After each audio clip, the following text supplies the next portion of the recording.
The stance flexion feature on the green knees can be adjusted accessing two screws that are on the face or the front of the knee towards the bottom. There may be a set screw that's located on the left or right hand side, but these have been eliminated recently. So if you do see a set screw, loosen those before you do the adjustment. The adjustments should be symmetrical left and right as far as how much the screw is in. You do want a minimum of 5 degrees of range of motion.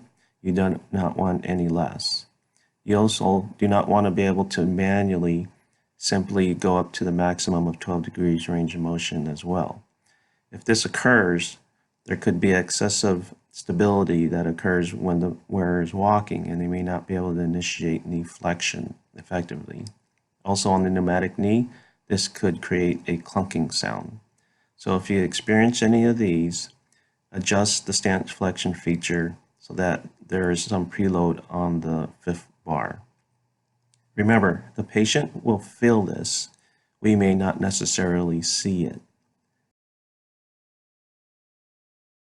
Most of the green knees come with a mount that is interchangeable. This mount can be interchanged through accessing the bolt that is under the knee head. This bolt is basically the same size as a foot bolt, so if you have a foot bolt wrench, you can use that to remove and loosen the bolt. So the mount can be loosened, rotated, and slid, or you can also interchange it to a lotus mount or pyramid mount, depending on the type that you want. Now, out of the box, this is not tightened, so you need to tighten it before the patient walks on it. Once everything is set, you want to go ahead and put thread locker on the bolt, torque it down, and then set the set screw for rotation on the pyramid. For the lotus adapter, you need to loosen the bolt so that you can do any adjustments for angulation or slide. And then again, be sure that you tighten the bolt, and also you want to torque it. If it's not torqued, the whole assembly can rotate. If it rotates, it could disrupt the ridges that are there to prevent rotation. So you want to check this before the patient goes out or walks on the knee.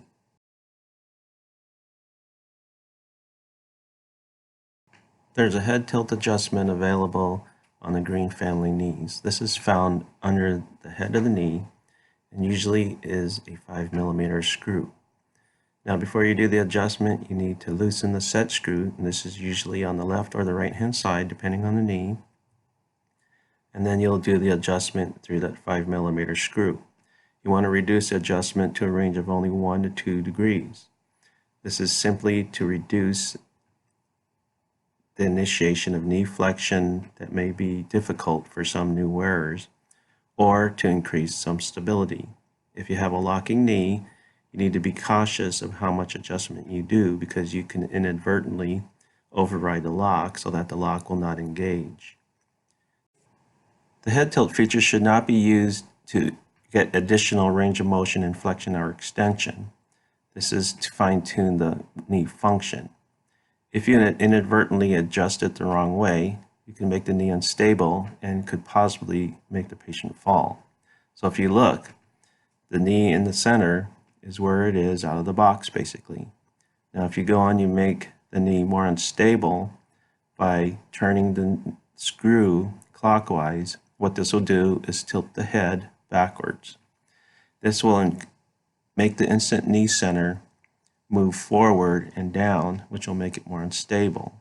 But this will also help to initiate easier knee flexion. Conversely, if you back the screw out, what this will do is it will tilt the head down towards the front. This will make the knee more stable.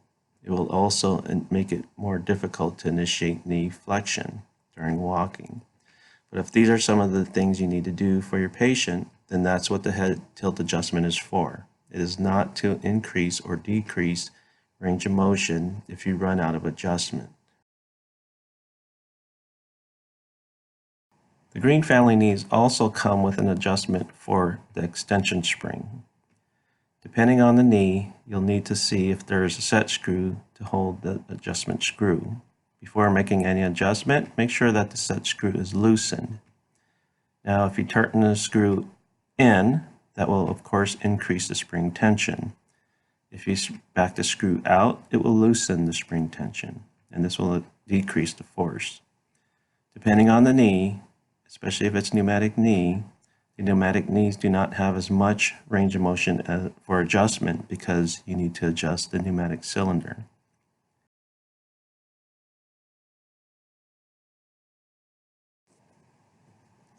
Some of the locks on the Green family knees can be disabled. This is simply done by pushing the lever in the unlock position and screwing in the two set screws on the left and the right hand side of the knee. This will then make the knee function as a free swing knee. The lanyard can also be removed by removing the screw that retains the lanyard.